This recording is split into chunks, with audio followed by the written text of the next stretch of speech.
Today we're going to explore exponential functions and their derivatives.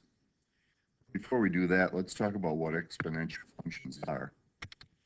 Exponential functions have the variable, most of the time x, but it doesn't have to be. They have the variable in the exponent.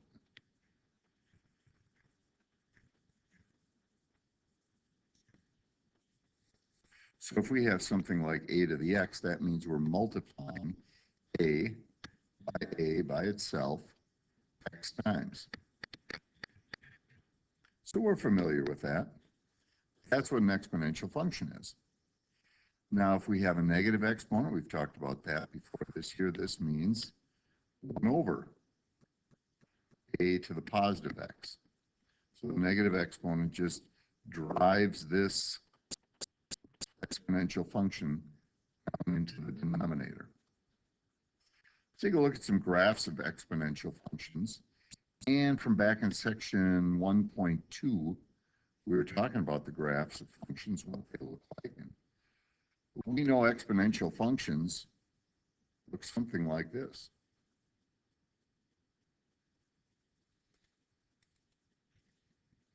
Now, this one, let's say this is 4 to the x. This is this first guy right here. Now, if we have 2 to the x, it's going to have the same shape to it. It's going to be coming in here. It's going to be going through this same point right here. Because this point, when x is 0, if you put 0 into any of these exponents, something to the 0 power is always going to be 1. So your exponential functions will always go through that point. But this one doesn't climb as fast as that 4 to the x, and so if it doesn't climb as fast, it would just be a little bit wider and be something out here.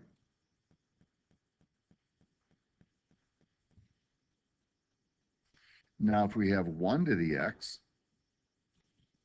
we might have 1 to the 0 power, certainly still goes through this point, 0, 1. 1 to the negative 1, 1 to the first, 1 to the second, 1 to the third. All of those will result in a value of 1. So there's 1 to the x.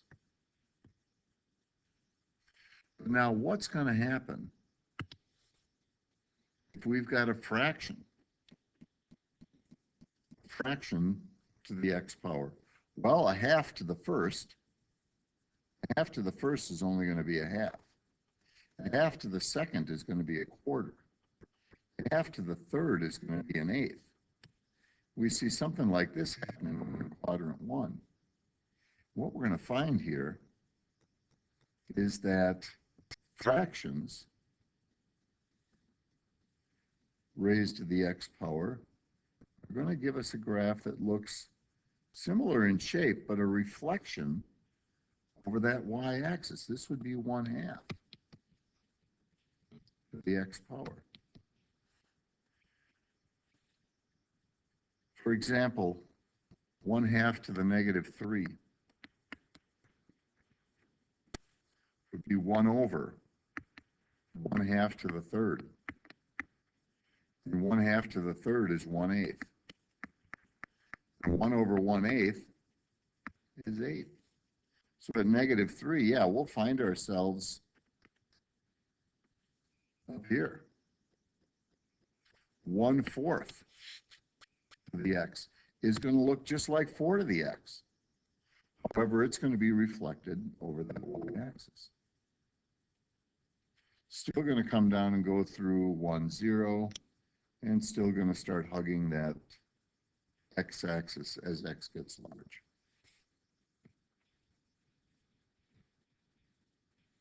So those are the graphs of exponential functions, and we should be familiar with those. All right. Rules of exponents, this should be a review. A to the x plus y. Now, I kind of like to make this a double arrow or an equal sign. Realize that this works both ways. A to the x plus y is equal to a to the x times a to the y. For example, if we had 3 squared times 3 to the 5th power, since those bases are the same, you would end up with 3 to the 7th power. So we would just add those exponents together. And again, this works in both directions. A to the x plus y is equal to a to the x times a to the y, or a to the x times a to the y is equal to a to the x plus y. Similar thing's going to happen here. If we have subtraction in the exponent, a to the x minus y, that would be a to the x divided by a to the y. And again, we have some familiarity with that. 4 to the 7th power divided by 4 squared, that would be 4 7 times.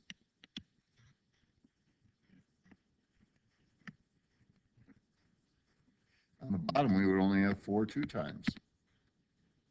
And so these guys are going to cancel out, leaving us with 4 to the 5th. Well, we don't have to write all this stuff out.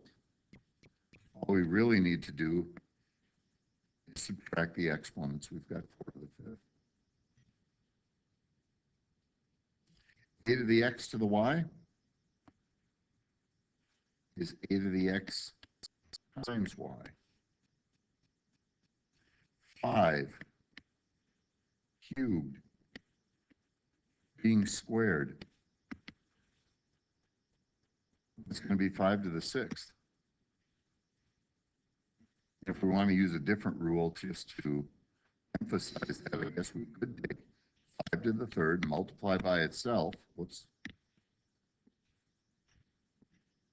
and realize that when the bases are the same, you add the exponents, you get to the 6th. But it's easier to just multiply these guys and jump right to 5 to the 6th. And ab to the x would be written as a to the x times b to the x. So this is just a review of laws of exponents, rules of exponents that we should be familiar with from previous courses. All right, now let's get into derivatives. Now, if I were to take a calculator and fill in this table, where x is -1, 1, and 3, and I want to find e to the, now remember that e is a number, and it's equal to 2.718. And that decimal keeps going forever and ever and ever and ever. So where did this number come from? Why is it so special? Well, if I take e to the -1 on my calculator, I believe I get something like 0.368. If I take e to the first, I'm going to get like 2.718. And again, these decimals are going to go on forever. And if I were to find e to the third, I believe that is 20. 0.086 and keeps going and going and going.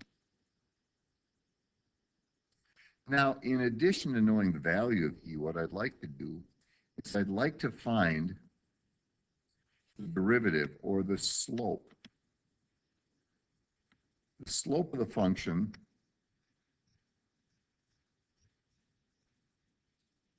f of x is equal to e to the x. What's the slope of that thing at -1? And if I were to graph this on my calculator, and then by looking at that graph and calculating the slope, which is one of the functions of the second calc, you're going to find that the slope at -1 is 0.368. You're going to find the slope at 1 is 2.718. And you're going to find the slope at 20.0, the slope at 3 is 20.086. Well, that's pretty remarkable that the value of the function and the slope of the function are exactly the same.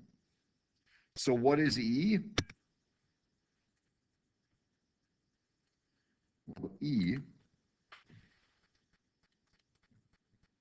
is the base of an exponential function whose value and slope are equal for all x values. And that's what makes E very remarkable. Apparently, what they were looking for when they discovered this was they wanted a function whose slope, they wanted an exponential function whose slope at x equals 0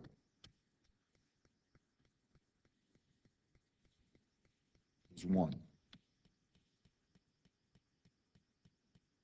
And E is the number that they've come up with that is the base of an exponential function so that the slope at x is 0 is 1.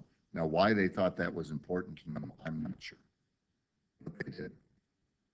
Now, let's use the chain rule to find the derivative of e to the 2x cubed. Well, we said the derivative of e to the x is e to the x. The derivative of e to the 2x cubed, the derivative and the function are the same. So the derivative e to the 2x cubed. However, some people are going to look at this and say, hey, you got parentheses. When you've got parentheses, don't you have to multiply by the derivative of what's inside? And yes, you do.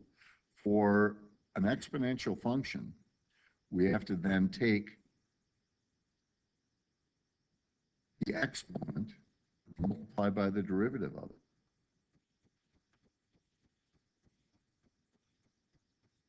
So the derivative, and we'll say this a lot, derivative of e to the something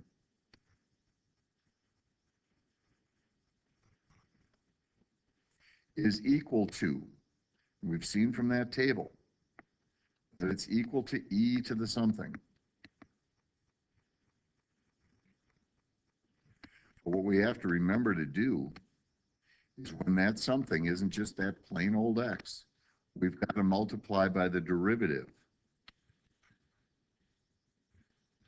of the something.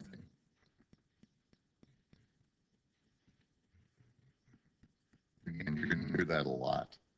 The derivative of e to the something is e to the something times the derivative of that something. And finally, what if the base isn't e? If the base isn't e, what's the derivative of a to the x? Well, derivative of a to the x, same kind of thing. It's a to the x.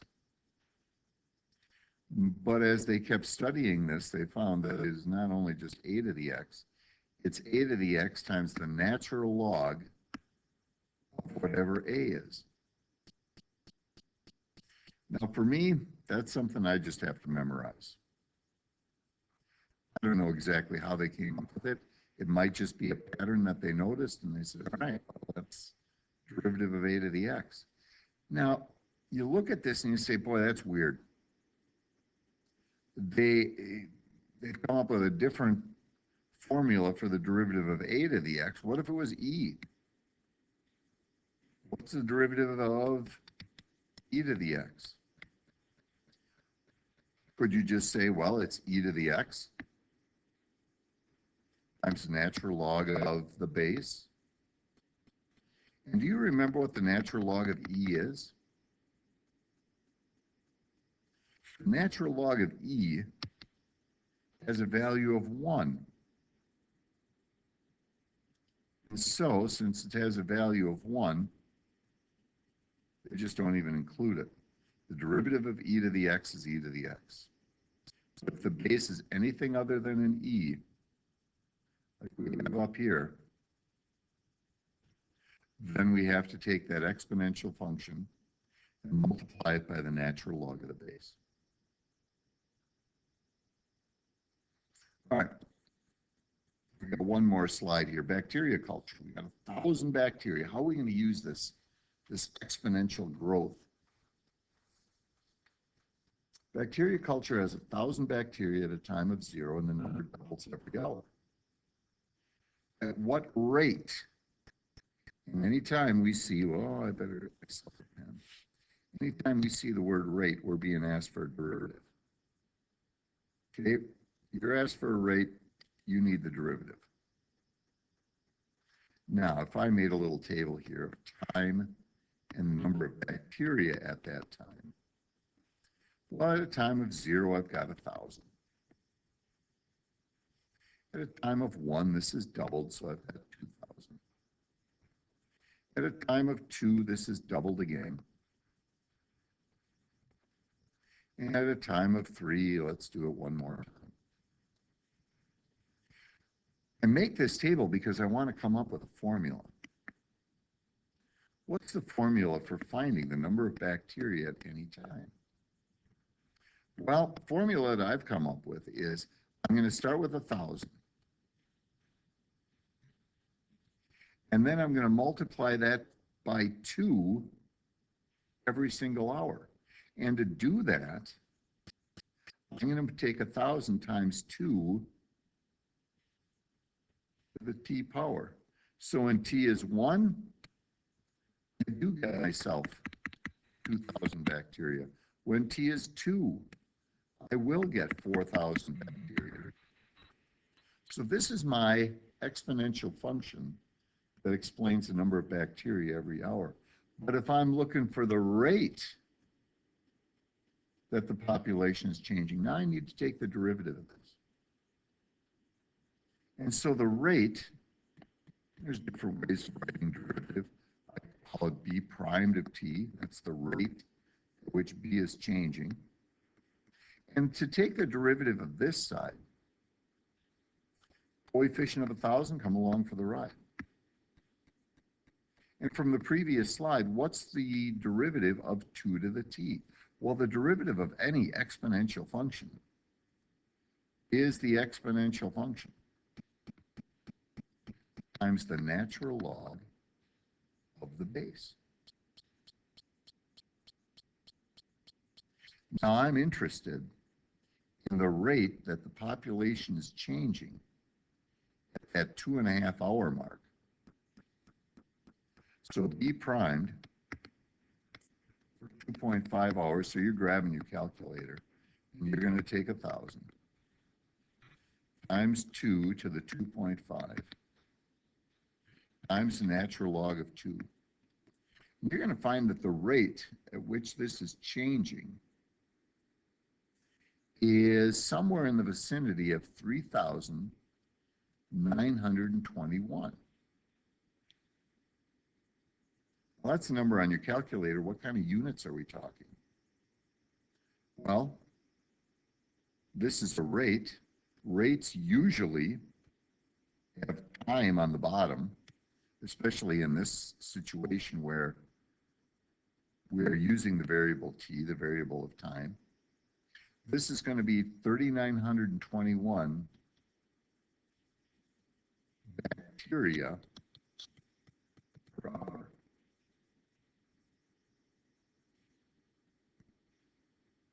So that's one application of how we can use the derivative of an exponential function to find the rate at which something is growing, or possibly the rate at which something is decaying.